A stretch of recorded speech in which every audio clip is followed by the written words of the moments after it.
बच्चों, आपका हमारे YouTube चैनल पर बहुत बहुत स्वागत है। हम आपके लिए वीडियो लेकर आए हैं इकोनॉमिक्स 11वीं क्लास की। बच्चों, हम एक दिन 11वीं और एक दिन 12th इकोनॉमिक्स की वीडियो लेकर आएंगे और इसी तरीके से अलग अलग और जो आपके विषय हैं उनकी भी वीडियो हम बनाते रहेंगे। चलिए बच्चों, शुरू कर लेते हैं। आज जो इकोनॉमिक्स का चैप्टर है वो है आंकड़ों का संकलन, कलेक्शन ऑफ डेटा। बच्चों, मैं आपसे बता दूं, जो मैंने आपको सिलेबस लिखवाया था उस सिलेबस के जो इकोनॉमिक्स की यूनिट 2 है उसमें 3 चैप्टर हैं और उनमें से 3 चैप्टरों में से जो पहला पॉइंट है वो है डाटा का कलेक्शन करना, यानी कि कलेक्शन ऑफ डेटा।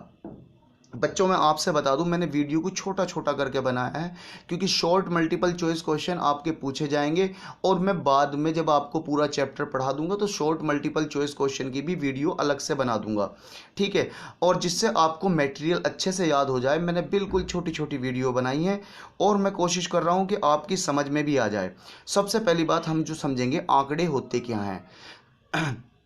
आंकड़े, जैसे हम अपनी ज़रूरत के लिए किसी मोहल्ले में ये पता करना चाहते हैं, भाई सपोज़ करो हम जूतों की दुकान करना चाहते हैं, तो हम उस मोहल्ले के लोगों के बारे में जानकारी हासिल करेंगे कि यहाँ के लोगों की इनकम कितनी है, किस हिसाब के ये लोग पैसा कमाते हैं, है ना, और किस कंपनी या किस ब्रांड को ये ज़्यादा पसंद करते हैं, ठीक है। उसी के आधार पर कोई भी व्यक्ति काम करेगा। जैसे मैंने बताया कि मुझे एक दुकान खोलनी है जिसमें मैं जूते चप्पल रखने वाला हूँ, तो ऐसे में मैं उस मोहल्ले में या उसके आसपास के इलाके में जहाँ से वहाँ पर ग्राहक आते हैं, उनके इनकम के स्रोत, उनकी रुचि और वो किस प्रकार की चीज़ों को पसंद करते हैं, उस सब का डाटा इकट्ठा कराऊंगा, यानी कि इंफॉर्मेशन इकट्ठी कराऊंगा।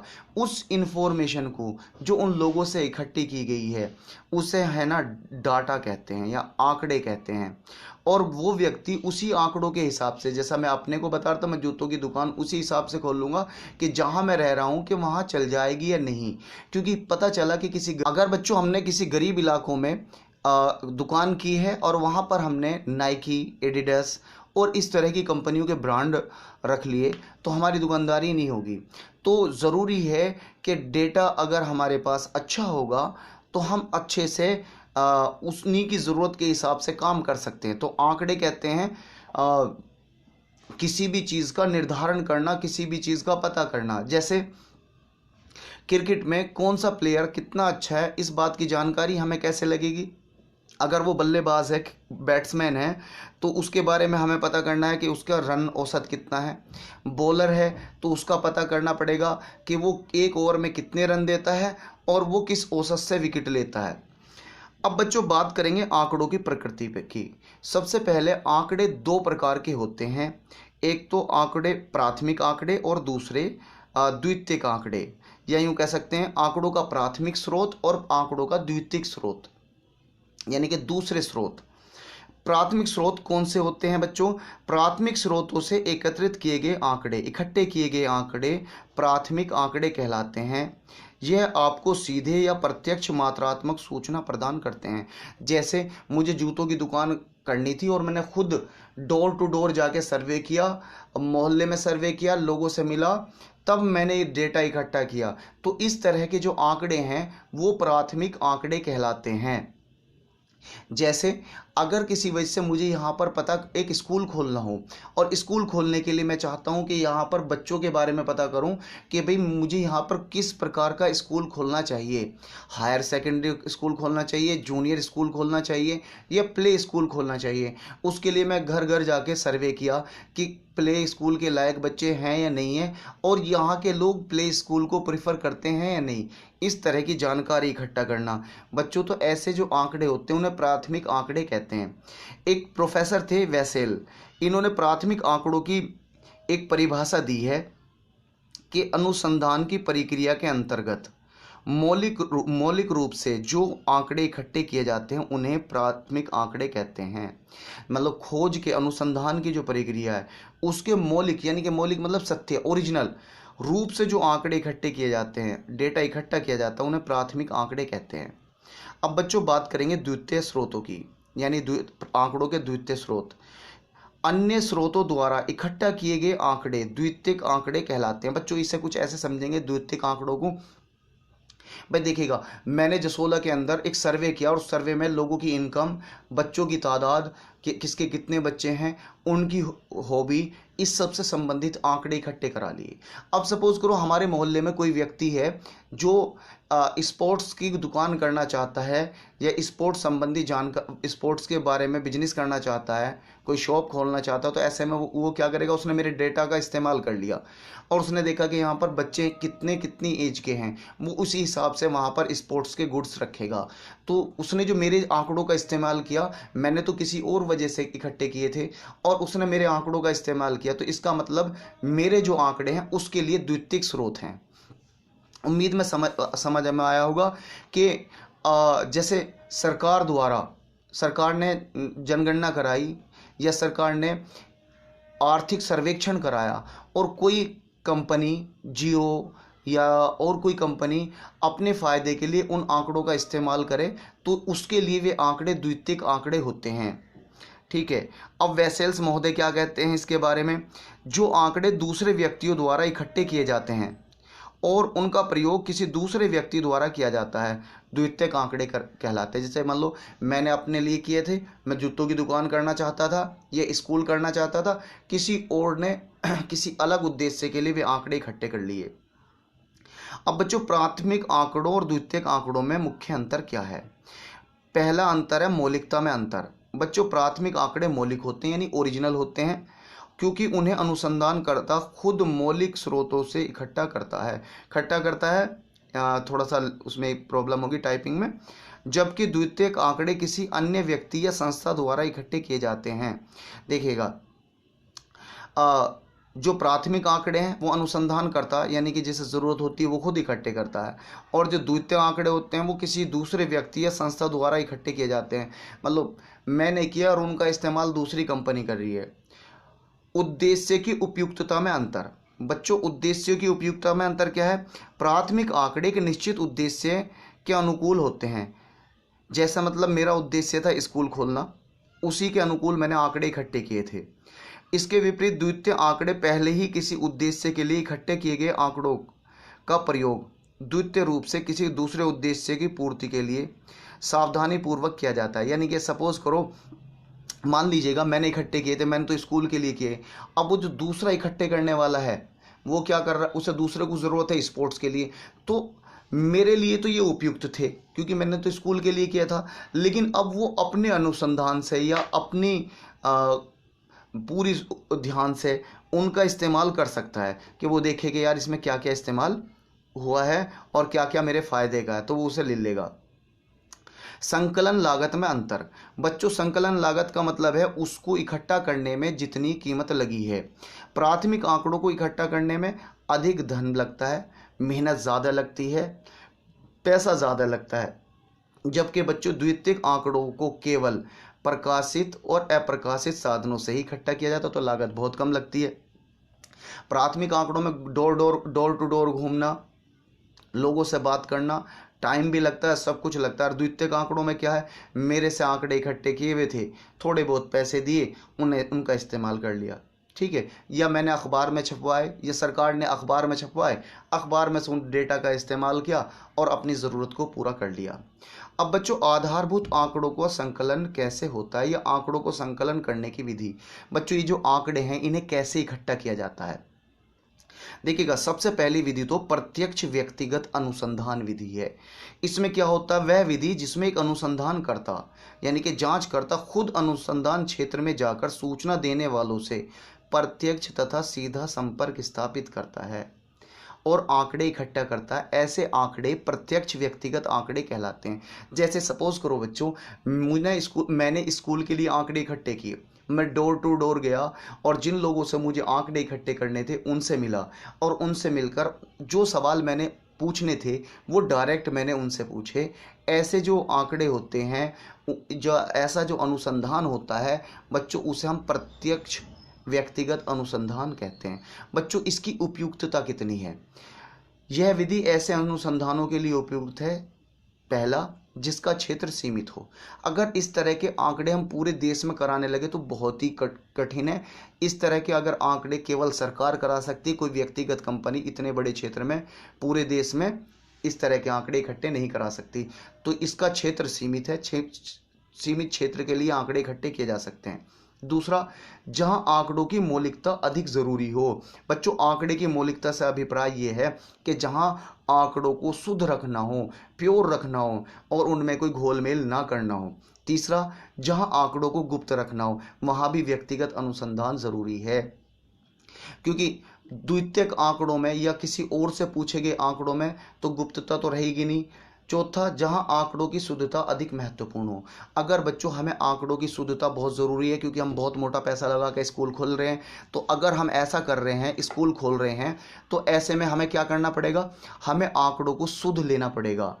पांचवा, जहां सूचना देने वाले से सीधे संपर्क करना जरूरी हो, क्योंकि देखो अगर हम किसी वजह से यहाँ किसी ऐसे मतलब स्कूल खोलना है और हमें स्कूल के लिए तो सीधे लोगों से ही संपर्क करना पड़ेगा, उन्हें बताना भी पड़ेगा हमारा प्लान स्कूल खोलने का, हो सकता है वो इंटरेस्टेड हो। अगर किसी वजह से हम किसी व्यक्ति से मिलके इसकी जानकारी लें तो वो हमें अपनी मर्जी के हिसाब से जानकारी दे सकता है, बता देगा कि स्कूल यहाँ पर बहुत सारे हैं या पहले से लोगों ने स्कूल ही नहीं खोला क्योंकि यहाँ लोग स्कूल ही नहीं जाते। तो ऐसे बहुत सारी चीज़ें हो सकती हैं। अब बच्चों, इसके गुण, पहला गुण है बच्चों मौलिकता।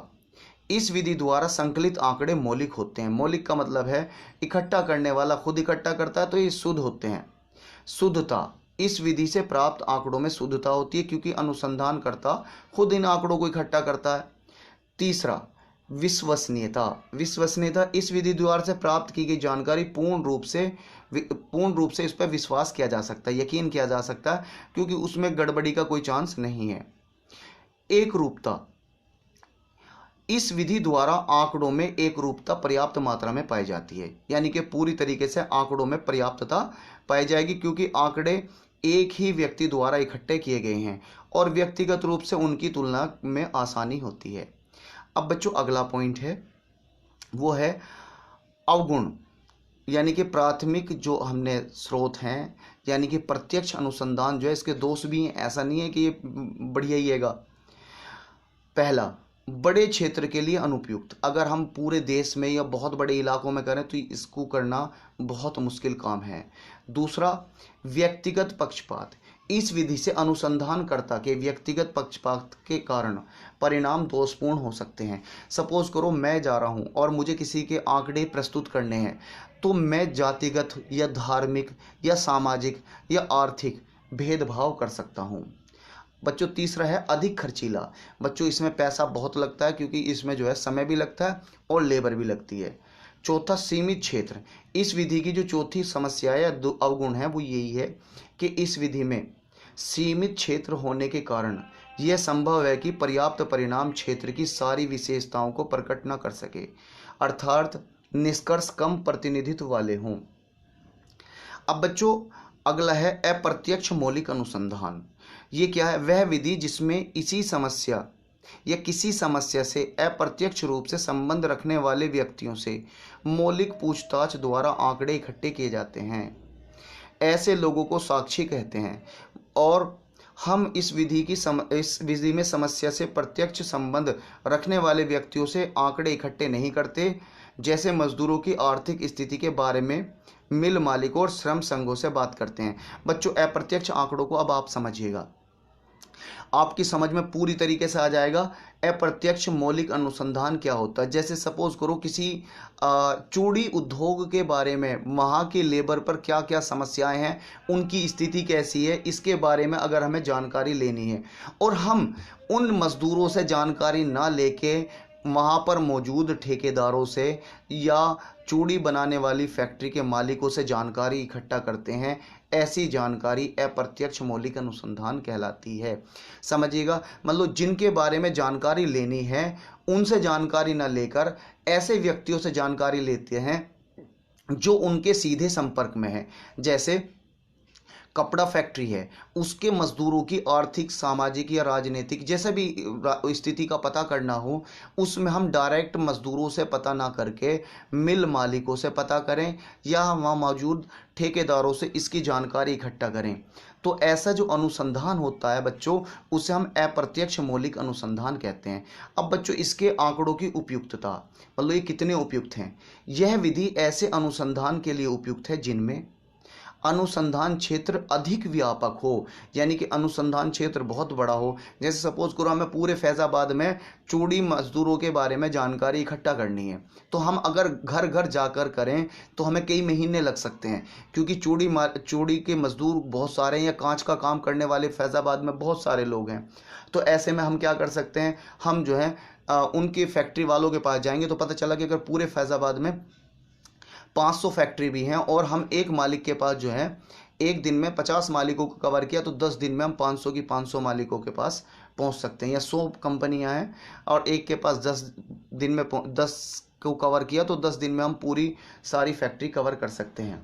तो अनुसंधान का क्षेत्र व्यापक हो। दूसरा, प्रत्येक सूचना देने वाले से प्रत्यक्ष संपर्क संभव ना हो, यानी कि जिन लोगों से सूचना लेनी है उनसे सूचना लेना संभव ना हो, प्रत्यक्ष डायरेक्ट जाकर उनसे सूचना ना ले सकें। तीसरा, प्रत्यक्ष सूचना देने वाले अज्ञानता के कारण सूचना देने में असमर्थ हों, या ऐसा भी हो सकता है कि वहाँ पर भी ये उपयुक्त है जहाँ पर जिनसे हमें सूचना लेनी है, जानकारी लेनी हो, वो जानकारी देने में असमर्थ हों। चौथा, आंकड़े जटिल किस्म के हों। अगर आंकड़े जटिल किस्म के हों तो उनके लिए विशेषज्ञों की राय ज़रूरी होती है, इसलिए हम डायरेक्ट सूचना देने वाले से सूचना न लेकर उन लोगों से सूचना लेते हैं जिनके संपर्क में वो लोग होते हैं। अब बच्चों इसके गुण की बात करेंगे। बच्चों इसके 5 गुण हैं।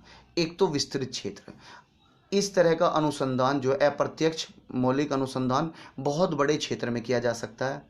खर्चीला भी कम है क्योंकि लेबर कम लगेगी और ज़्यादा से ज़्यादा हम जो है लोगों के संपर्क ना करके मिनिमम लोगों के संपर्क में होते हैं।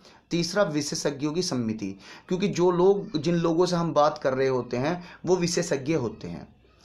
चौथी है निष्पक्षता। इस विधि में अनुसंधानकर्ता के व्यक्तिगत पक्षपात का प्रभाव नहीं पड़ता। बच्चों यहाँ आप यूँ मत समझिएगा, यहाँ जो जानकारी लेने वाला है, सपोज करो मैं अनुसंधान कर रहा हूँ तो मैं यहाँ पर निष्पक्ष हो सकता हूँ, क्योंकि यहाँ मेरी व्यक्तिगत राय ना होकर उन विशेषज्ञों की राय होगी। ठीक है। और 5वां है सरलता। सरलता से इसे लिया जा सकता है क्योंकि जिन लोगों से हम बात करेंगे वो हमें जानकारी देने के योग्य होंगे। अब बच्चों इसके अवगुण भी हैं। बच्चों इसका पहला अवगुण है शुद्धता की कमी। इस विधि द्वारा संकलित आंकड़ों में कुछ इस तरह की शुद्धता नहीं होती, क्योंकि सूचना देने वाले प्राय लापरवाही बरतते हैं। हम ठेकेदारों से बात कर रहे हैं, कंपनी मालिकों से बात कर रहे हैं, वे तो लापरवाही करेंगे, वो हमें टाइम क्यों देंगे। लेकिन जिनकी समस्या होगी अगर हम उनसे बात करेंगे वो पूरा टाइम भी देंगे और अपनी पूरी समस्या भी बताएंगे। पक्षपात।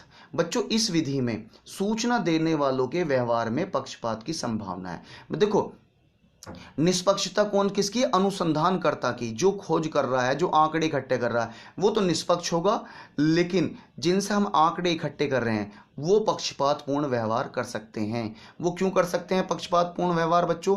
इसका मुख्य कारण ये है कि कंपनी मालिकों से मजदूरों की अगर हम आर्थिक स्थिति पूछेंगे तो वो बताएंगे कि बहुत मज़े में है। क्यों? क्योंकि अगर वो मज़े में नहीं बताएंगे, उनका अच्छा काम चल रहा है, उन्हें कोई प्रॉब्लम नहीं है, तो अगर वो बताएंगे कि उन्हें तो बहुत सारी प्रॉब्लम है, तो मिल मालिकों को परेशानी होगी, मिल मालिकों से सवाल किए जाएंगे, तो ऐसे में वो पूरी जानकारी नहीं देंगे और जो सूचना देने वाले हैं वो पक्षपात कर सकते हैं। बच्चों उम्मीद है आपको हमारा वीडियो पसंद आया होगा और हम इसका अगला पार्ट अगले दिनों में बनाएंगे। वीडियो देखने के लिए आपका बहुत बहुत धन्यवाद।